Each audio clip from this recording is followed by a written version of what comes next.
You went out past Hull's Grocery, crossed the street, turned left, went up to Sarah's. Those were our directions. A favorite Christmas present they'd get, his father would give him $1, which is really pretty good in those days, and an orange.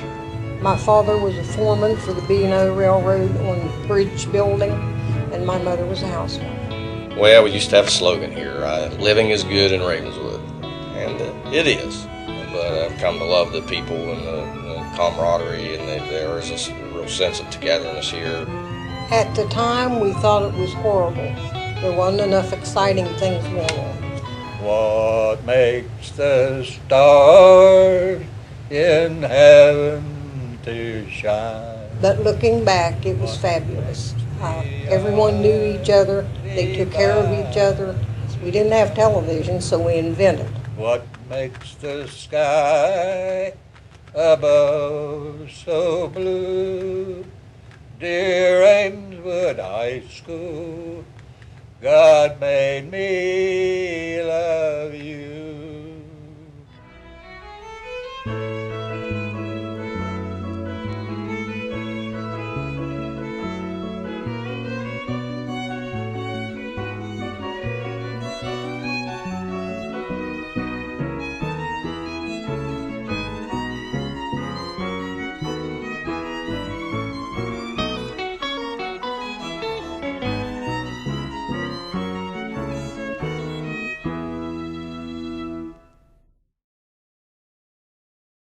I always thought he had really strong eyes.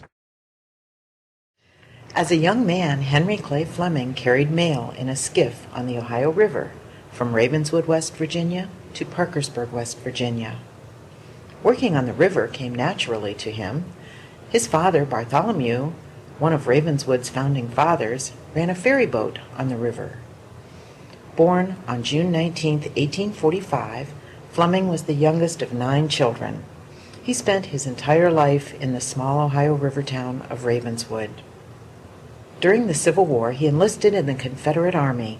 Although he didn't see official action during Union occupation, he reportedly was once reprimanded with the butt of a Union soldier's rifle. A grocer by trade, Fleming opened a photography studio in the 1870s on the second floor of his downtown building. For nearly 70 years, his tireless lens captured, in stark detail, the faces of men, women, and children who lived in the heart of rural America. Henry Clay Fleming died in 1942, just shy of his 97th birthday. He's very pleasant. I mean, he's very jovial. He's rather quiet. And it's probably because my father and aunt, between talking, it's hard for him to get words in those days. It's not untrue. I can see he had a talent. I mean, I can see something in the way he took people's pictures that I know enough about photography that's not as easy as it might seem to catch somebody's essence, and I can kind of see that in a lot of his shots anyway. I think he drew a lot of the person's inner wishes out. When they're all dressed up and standing there, you could almost see them imagining something far greater. I think he had a good eye. Well, that was a society thing, more or less. You know, most people couldn't afford to go have a formal picture taken. We drew quite a few people into town for shopping and doctors and things. So I think a lot of those people were out-of-towners, not necessarily all in town. Yes, I currently own this building in this 200 block of Walnut Street in Ravenswood. It was, as I understand it, built by and formerly, of course, owned by Henry Clay Fleming, the photographer. From what I understand, most of the time his photography studio was located in that same location. It was sort of unusual because we'd visit my grandfather and he lived with my Aunt Jess.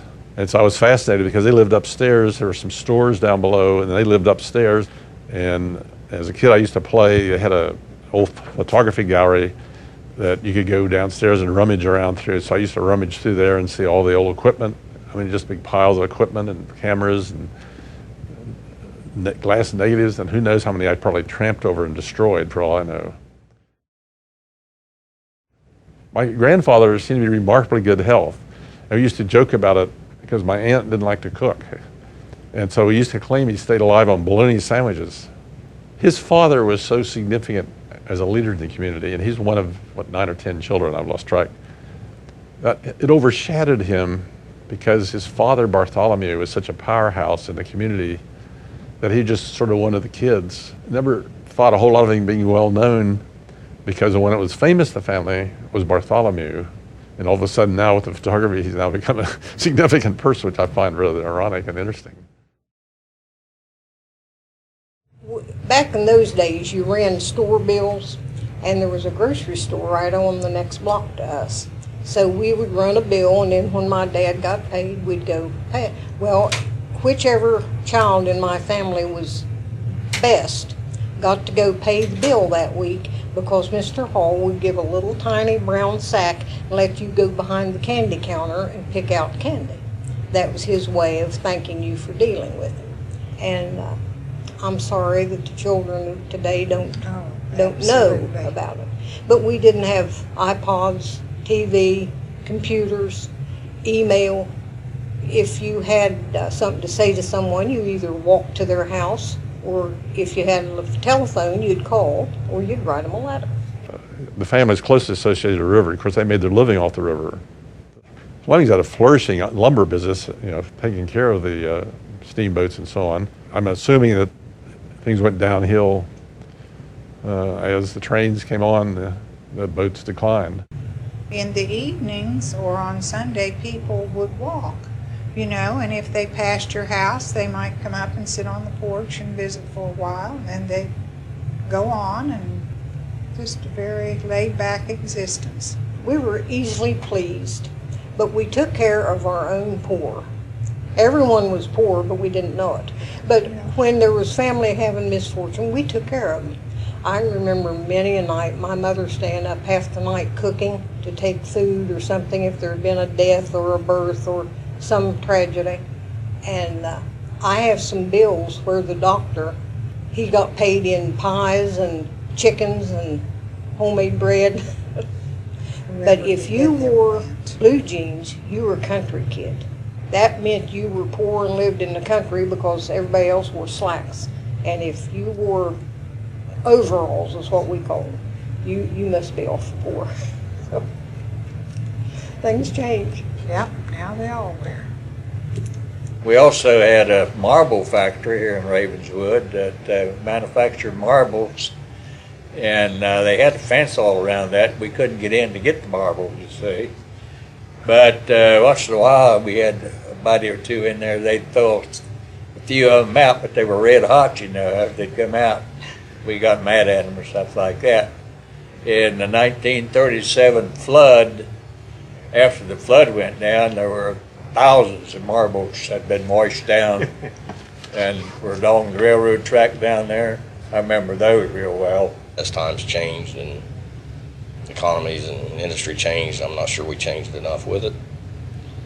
There's not many towns everybody waves when you go by, and there's still a lot of that, and just wave when you're passing in cars.